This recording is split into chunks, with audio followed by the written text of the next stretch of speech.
Hello there. Episode 447, and we're talking Yankees again. It's been a few since we discussed the Yankees on the show. I believe the last Yankees episode was a few weeks back when Anthony Rizzo signed. And in this episode, tonight, on December 9th, 2022, Merry Christmas, we will be discussing the return of Aaron Judge. He's back, that's right. We'll talk about it. Episode 447. Welcome to the show. Let's get into it. Welcome to BD4, an RJ Carbone podcast. BD4, where there is no better way to get your Yankees and Knicks analysis. We also do MMA. Yanks every series, Knicks every game, MMA on occasion. BD4 is a 5-star show on Apple Podcasts, also available in video format on YouTube and Spotify. So thanks for stopping by, and we hope you enjoy the show. Champion of the world, turning, looking, see ya! Anthony for three, bang! That one goes down, and the game is tied! Penetrates, creates, and showing some dexterity as well with the left hand. Yankees win!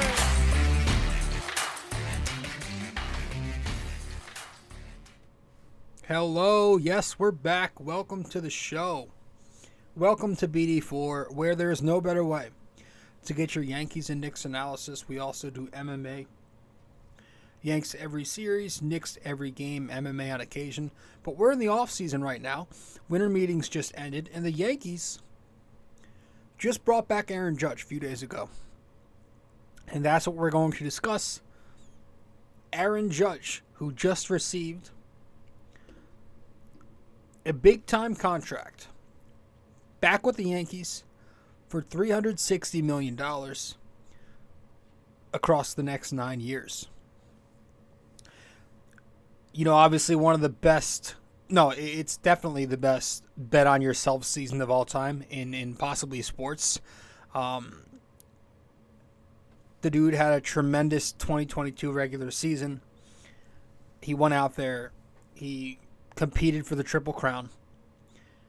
And he ended up only slugging 62 home runs to break the American League record set by Roger Maris. Break the Yankee record. And you know what some consider the clean record. All depending on where you stand. I know that's very controversial. I don't care. 62 is 62. It is a phenomenal accomplishment. Just was the Yankees' entire team for so long in that second half of the season. And, he got it. He got it. Obviously, the playoffs are still on my mind. He wasn't as great in the playoffs. He wasn't great in the playoffs, and we'll get to that. But he's back, and it didn't look great for a while there.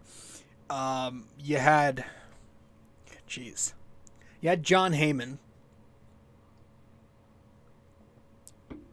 putting out the report a few nights ago saying that Aaron Judge was going to the Giants. Now, then Arson Judge, not Aaron Judge, to the Giants because he was clearly rushing this shit out of the tweet to be first, as reporters can so often do. So Arson Judge goes to the Giants, and then minutes later, Heyman puts out another tweet walking it back. Now, I'm thinking he didn't just put that out there for no reason. I was thinking the worst possible scenario. Because on the K show, I was watching the K show at the same time. And Michael was getting reports saying Giants players are expecting Aaron Judge. And Kay was saying his opinion was 40-60 that he returns to the Yankees. The Greca was saying 20-80. Just the vibes were not great for Aaron Judge returning to the Yankees. You had these articles surfacing and these quotes about Judge's girlfriend and Judge saying he's always wanted to be a San Francisco Giant. You know, it was nuts for a while. And my thought process was, again, Heyman didn't just put that out there for no reason. He wasn't guessing. He wasn't being a troll. He's a reporter. I'm thinking Aaron Judge, at the time, I thought Aaron Judge had signed or not signed, but had agreed with the San Francisco Giants to a deal. And I guess Heyman got word of that, put it out there, but there was no official signing yet. I don't know. But I was fully expecting, even with his second tweet minutes later, that Judge was gone. I was starting to prepare for what a Yankees team without Aaron Judge would look like and what I would want, and the different scenarios played out in my head. And onto social media I went, this guy, that guy, the next guy, all that shit. And I do wonder what would the Yankees do if that was to happen. But I don't want to spend time doing that because he's back. And maybe all along that was possibly a leak by Aaron's camp to kind of wake up the Yankees a little bit, keep them on their toes, and say, hey, this is what I want. If you don't do it, I'll be happy leaving. And if that's the case, it worked because Hal Steinbrenner, man. Hal put on his big boy pants, and the very next morning, Judge becomes the Yankee. 9 years, $360 million, a $40 million average annual value. All of a sudden, he's a Yankee. And I loved hearing the whole story. That was pretty cool. Besides the fact that Hal was in freaking Italy. Like my guy that looks so bad, dude. But the whole rundown of it was cool. You know, Hal hears about the Giants from his yacht in Italy. He picks up his phone. He dials Aaron Judge's number. Do you want to be a Yankee or not? Okay, cool. How much? Okay, cool. Do you want the extra year? Cool. We'll give you 9. Here you go. Boom. Done. He cut the shit. Got it done. That was how it ran down. So I thought that was pretty cool. It was very, I'm going to say George-like. You know, you could tell George was his father in that moment. So yeah, I woke up in the morning. I don't have any notifications on. In the offseason, I keep my alerts off for the MLB because it's just bullshit news that I don't care about. But I read a bunch of text messages. Everybody was texting me, Judge is back, and there you have it. So Judge is back with the Yankees. He's got a job. John Heyman probably shouldn't have a job. He's under some heavy scrutiny right now. Should probably be under heavy security. It was funny though, because all the Yankees, all the Yankee hate, all the haters got exposed and within just 12 hours. Like, the Heyman tweet comes out, right? You have your internet virgins punching out memes and shit and saying, LOL, the Yankees lost Aaron Judge.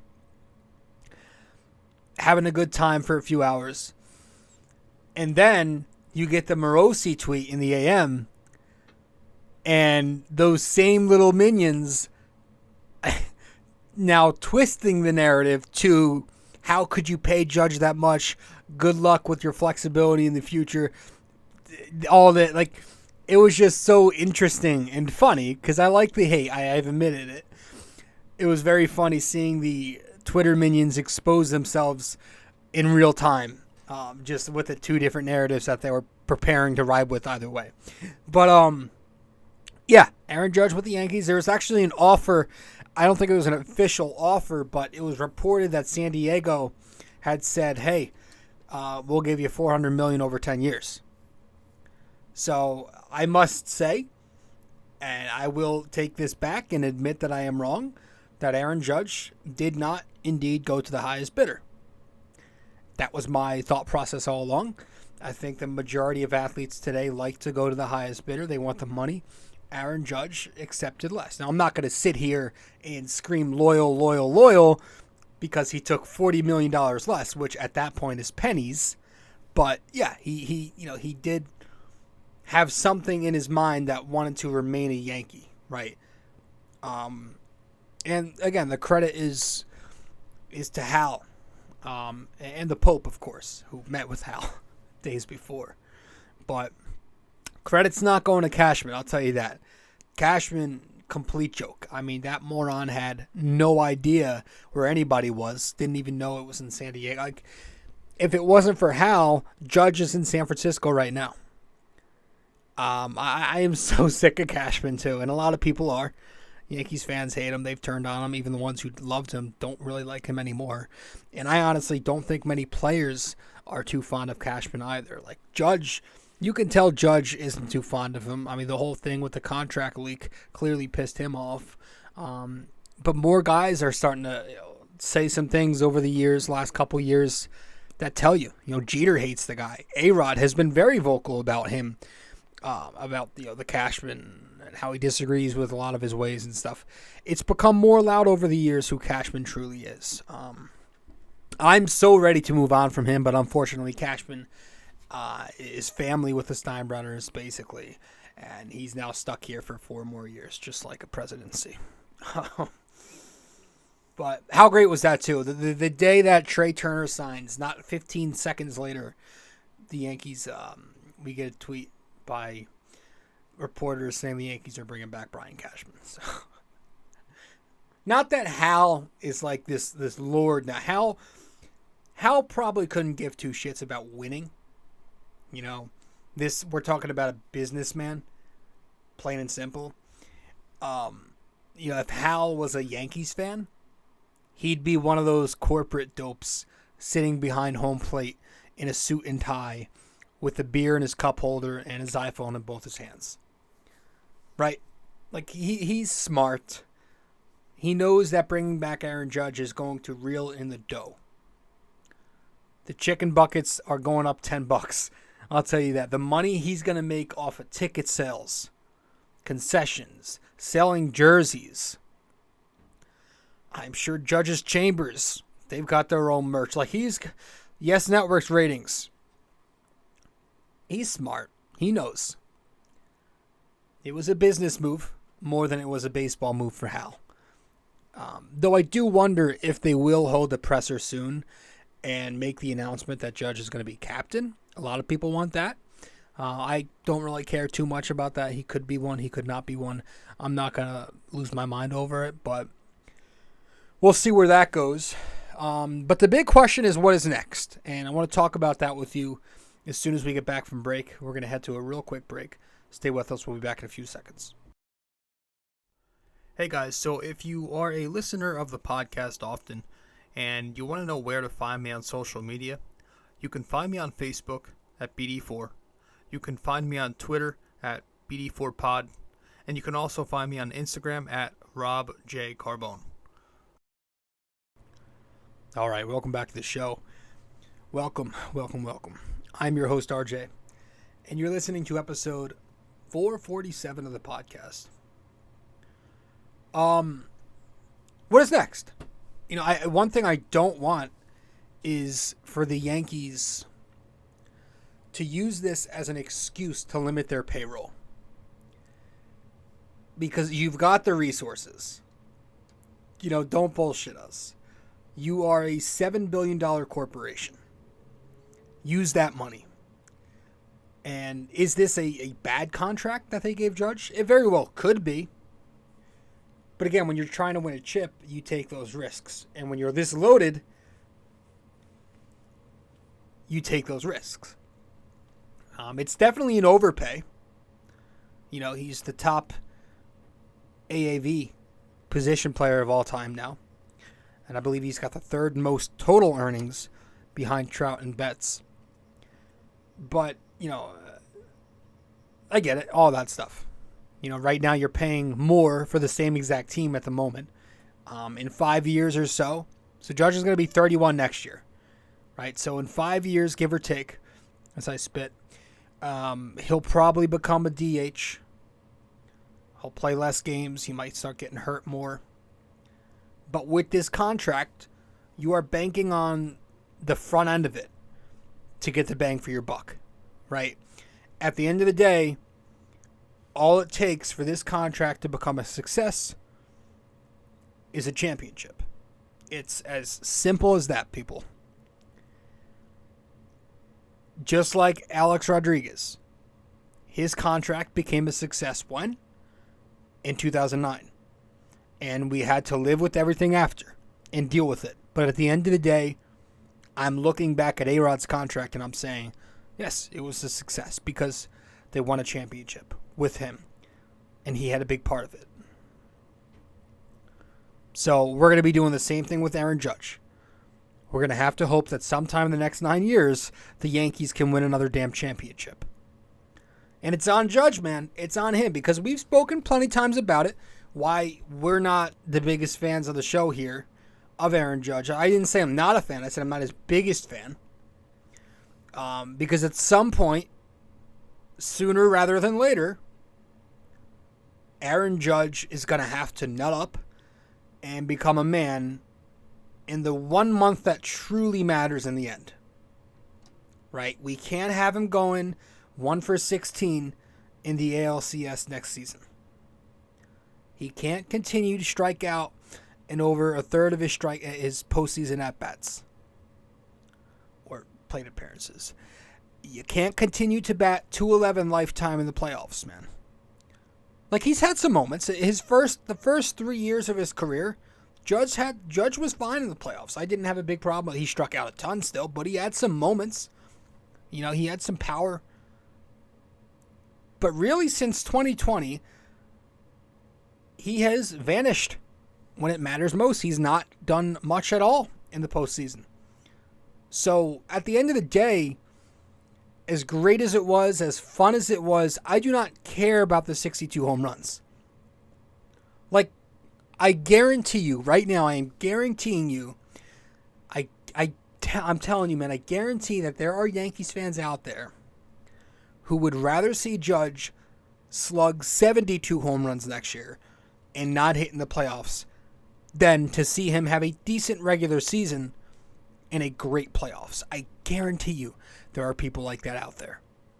And that's the problem with this, I'm going to sound like an old man here, this cupcake, snowflake, trophy generation of baseball fans now. You know, these are all Judge fans who are probably crying with tears and shaking, literally shaking, when they saw the Heyman tweet. Playoffs, playoffs, playoffs. If you have nothing relating to the postseason to add to my baseball conversation, then I am not communicating with you. Playoffs, playoffs, playoffs. Say it with me. So he's going to have to. He is going to have to step it up in the postseason. That's a guarantee. That is an absolute guarantee. All right. So, where were we? What is next? Verlander and DeGrom are gone, but I never wanted those two anyway. I could care less about them. But Trey Turner is gone. Xander Bogaerts is gone. Masataka Yoshida is gone. And the pathetic part about that is not one of us are remotely surprised. Like, we're all so conditioned by now to the Yankees being so hell-bent on staying under a certain tax threshold. It doesn't even, shock us that we don't have any of those guys. In the past, that's big-time news. You know? But this new Yankees regime, as we know, does not have that win at all costs fire anymore. You know? I think left field now is one of the spots to go. It comes down to, at best, trading for Brian Reynolds or signing an Andrew Benintendi. Is it me, or am I just the only one who's not very high on Brian Reynolds? Like, he's good, right? But it's almost like people just reset their minds a week after October every year. It's insane. Like, the sole reason that the Yankees keep losing in the postseason is because they do not have enough guys who can hit and make consistent contact. Now, Brian Reynolds has flashed that potential, yes. His rookie season in 2019, he batted .314. And yes, geeks, he had 37 doubles, 16 bombs, 4 triples, and an .880 OPS. His sophomore season, in the fake COVID year, he was an atrocious 189 hitter across 55 of the 60 games. In 2021, he became elite again, batting .302 with a .912 OPS, 24 home runs, 35 doubles, and 8 triples. But then last year, he took a step back. He batted .262 with an .807 OPS, 27 home runs, 4 triples, and 19 doubles. Not bad at all, still very decent. And an upgrade over Gallo and Hicks for sure. But is that what we're going for? He strikes out a lot more than I like. 22% K rate as a rookie. 27% K rate as a sophomore. 18% the next season, nice. But last year, 23% K rate. Not a ton of strikeouts, but for a team who has consistently whiffed in the playoffs each year, I would prefer someone like Benintendi, where I know he's known for his pure contact skills. And I know I just upset the nerds again. Power. You guys are irrelevant. You're being proven wrong every year and somehow have become more stubborn every year. More stubborn than the old man crowd. You really have. I think Andrew Benintendi is the more consistent option. He strikes out less, 18% K rate in his career versus 22% for Reynolds. I just feel like he's more of a guarantee as the more seasoned player. He's been in the league a lot longer. He's got postseason experience. He's a World Series champion. And he's been a productive postseason hitter. Where Reynolds is inexperienced there. I'd just rather Benintendi. Even if his market value is pretty high, which I've heard it's pretty high, I say fuck it, and you pay him. Again, don't get me wrong, I would take Reynolds. I think his upside is higher, but the floor is higher with Benintendi. He's more consistent. I feel like getting Benintendi, you know you're going to get somebody who hits around 280 and could flirt with an OPS anywhere in the 750s to 800. It seems like it's a guarantee he's got to do that at worst. So I prefer Benintendi in left field. I wouldn't throw shit and complain if it became Reynolds. It'd be interesting to see who they move. Is Glaber going to be a part of that? But I prefer Benintendi. On the mound, signing Carlos Rodon helps too. Definitely helps. He also wants a fuck ton of money. I heard 6 years at 180, which is absurd. But again, fuck it. Figure out a way. If you can figure out a way to get him for less, that'd be great. But Rodon, I think you need. He's found something the last 2 years, clearly. He's been an all-star both times. He's put up some productive numbers. The metrics like him. I think Matt Blake, if he comes back, and I think he's expected to, can get some good out of him. By the way, Tommy Kahnle's back. Now, the scary thing with Rodon, the injury thing, is it his shoulder? He lost some velocity a couple years ago. It was back last year. But it still scares you a bit. He's going to be 30 years old. And his resume is not great when you go beyond the last 2 seasons. Like the previous seasons from 2015 to 2020, not a great career. But I'd still do it. We need to make this clear because for some reason, again, it is not getting to people's heads enough that this Yankees team doesn't go home every October because of their starting rotation, because of their pitching. And if you need a reminder, this past postseason, in order, the Yankees allowed from Game 1 of Cleveland to all the way to Game 4 of the ALCS against Houston, 1 run allowed, 4 runs allowed, 6 runs, 2 runs, 1 run, 4 runs, 3 runs, 5 runs, 6 runs. That is an average of 3.5 runs allowed per game in the postseason for the Yankee pitching staff. Very, very good. The offense this past postseason, from Game 1 of the DS to Game 4 of the CS, 4 runs, 2 runs, 5 runs, 4 runs, 5 runs, 2 runs, 2 runs, 0 runs, 5 runs. That is an average of 3 runs per game last postseason. Very mediocre, especially for a team that spends $250 million on their roster every year, and a good portion of that $250 million going to the position players, the lineup. That's not enough. That's not enough offensive production, simply put. And why do they score such little runs? Because they swing and miss a lot, and they rely too much on the 3 true outcome philosophy. Their whole mindset is, well, we didn't score enough home runs because we didn't hit enough. We didn't score enough runs because we didn't hit enough home runs. And that same philosophy is the reason they're going home every year. Maybe shift your focus to getting enough hits, so when you hit home runs, they're not always solo home runs. Or, here's an idea. Clutch up and stop trying to hit home runs in the big important moments and just try to put the bat on the ball, because they're such a poor situational hitting team. Those are all reasons as to why they've been scoring little runs. So bottom line, their starting rotation staff, while yes, it could definitely use some upgrades. You don't know what some certain guys. Can Cortez repeat it again? Is Sevy going to stay healthy this time? I get it. I think Rodon is great, but I'm not going to sit here acting like one of those pitching losers as if the lineup isn't the reason that we're consistently going home every year. And I'm not how much can we fix our lineup here?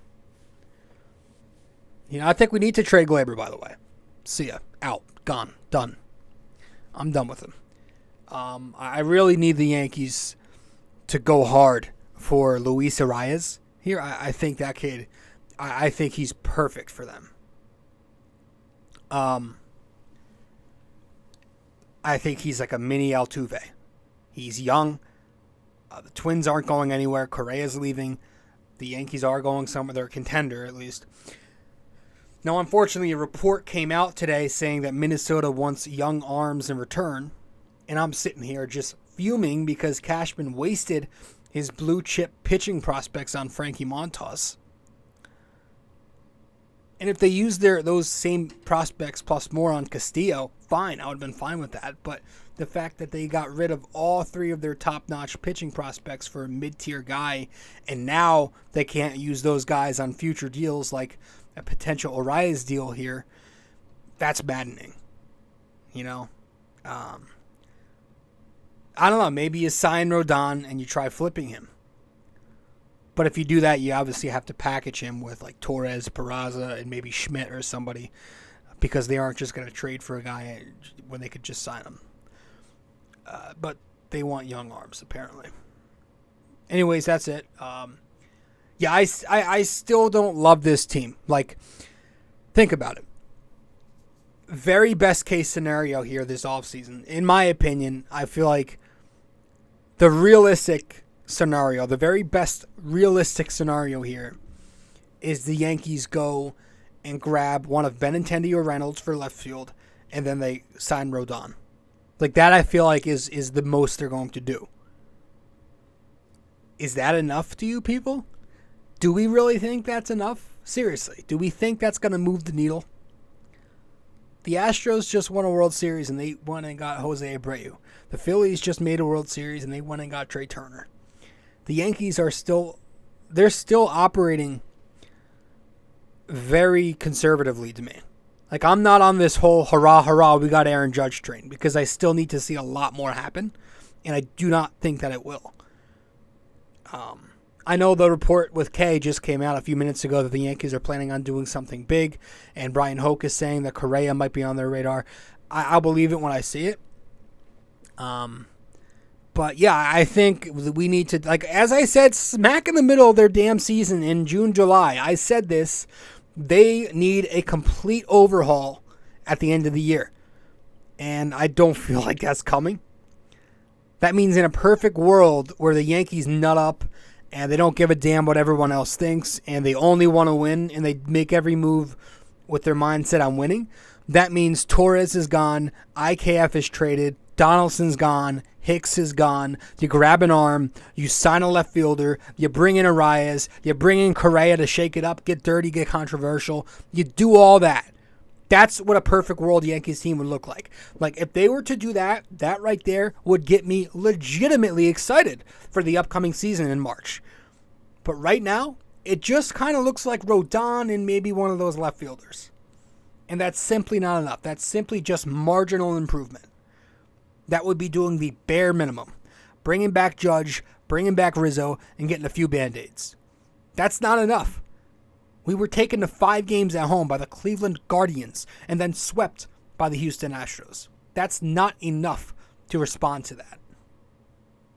So we'll see what happens. We'll see what happens. Going to head to break. We'll get back and wrap this up with the parlay and question of the day. Be right back.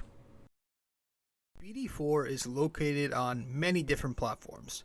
You can listen to the podcast on Apple Podcasts, and if you do there, be sure to give us a 5-star rating and review.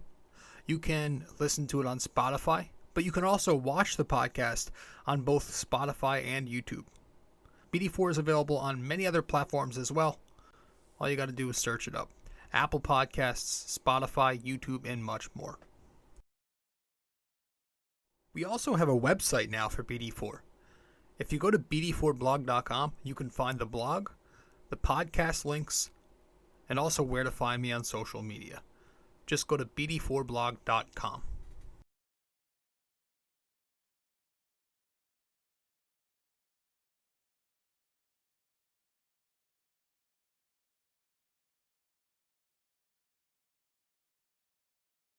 Studio 69 Productions is a podcast production agency created by Leo Rodriguez to allow content creators to market their podcast. It's an online platform that will market your podcast or any other project that you're working on.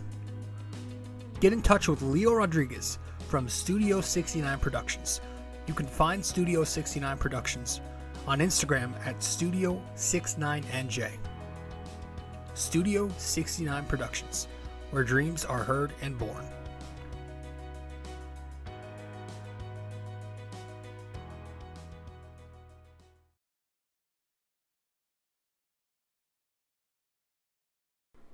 You know, I swear some of these writers just put out headlines just to piss off the old man crowd.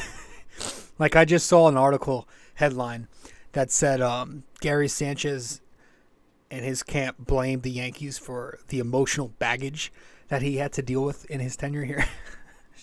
I almost got pissed off at it, but I was considering showing my dad just to see him flip out and wave his fist.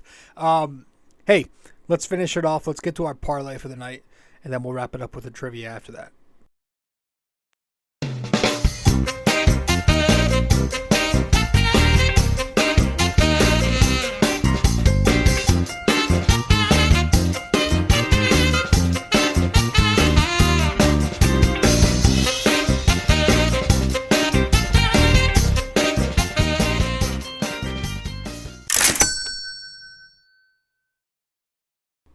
All right, welcome to RJ's Parlay, where my degenerate self breaks down tonight's big parlay.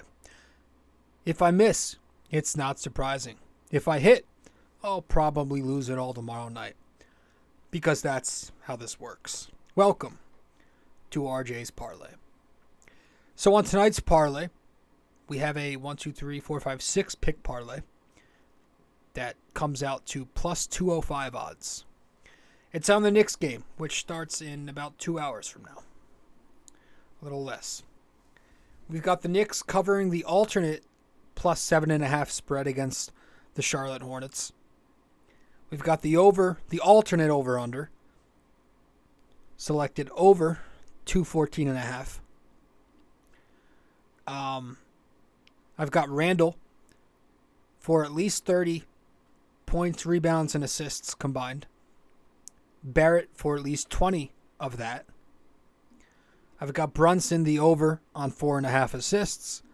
And I've got Mitch Robinson to get at least 1 block. All that, once again, comes out to plus 205 on the line. So hopefully we hit this one. This looks pretty good. It could simply take a bad night from Randall or Barrett, or Brunson for that matter, as the point guard. But we'll see. Or the Knicks, maybe they don't cover the 7.5, but the Hornets are pretty bad. The Knicks have been playing better recently. We'll see. So that's our parlay, and let's wrap it up for once and for all, with the trivia. Let's get to it.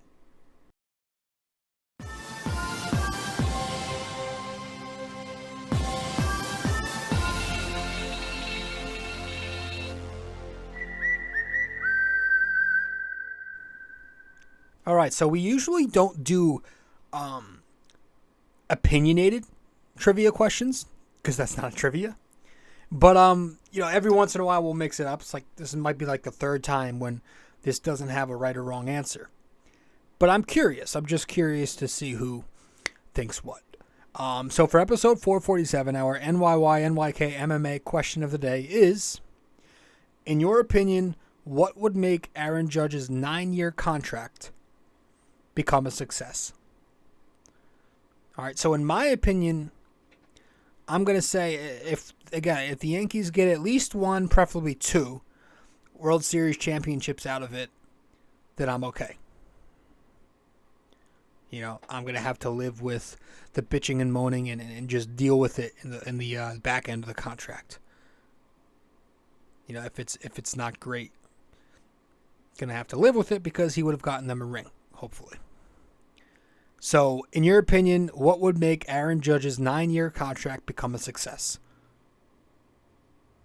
What's your way of looking at it? In my opinion, there should only be one way of looking at it, and that's winning a championship. But let me know what you think.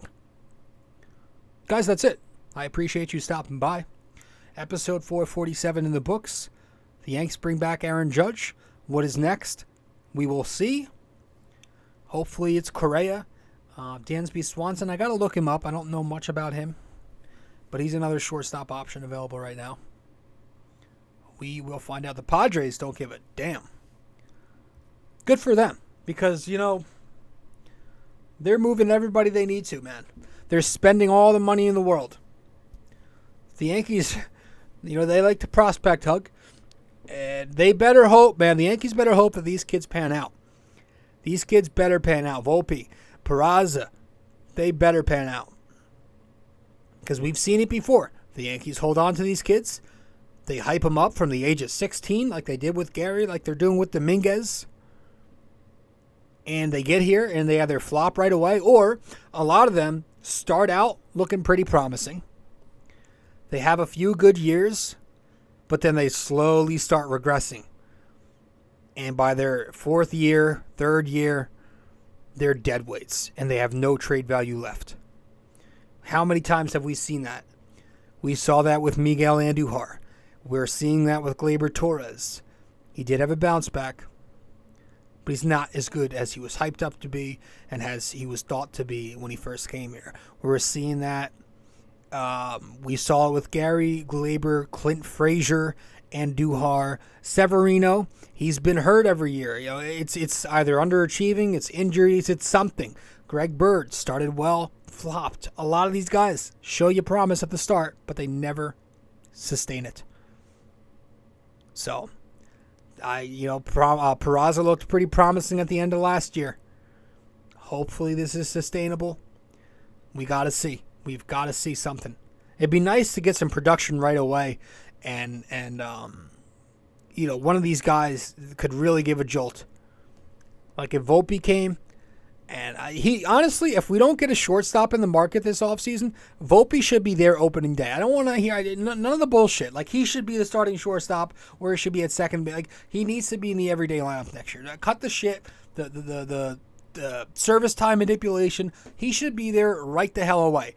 Cut the shit and just get to it. Every other organization plays their kids right away. Like, oh, I don't want to get into this. I'm ranting already. All right, guys, I'll see you in the next one. I'll see you later. This episode was brought to you by Anchor.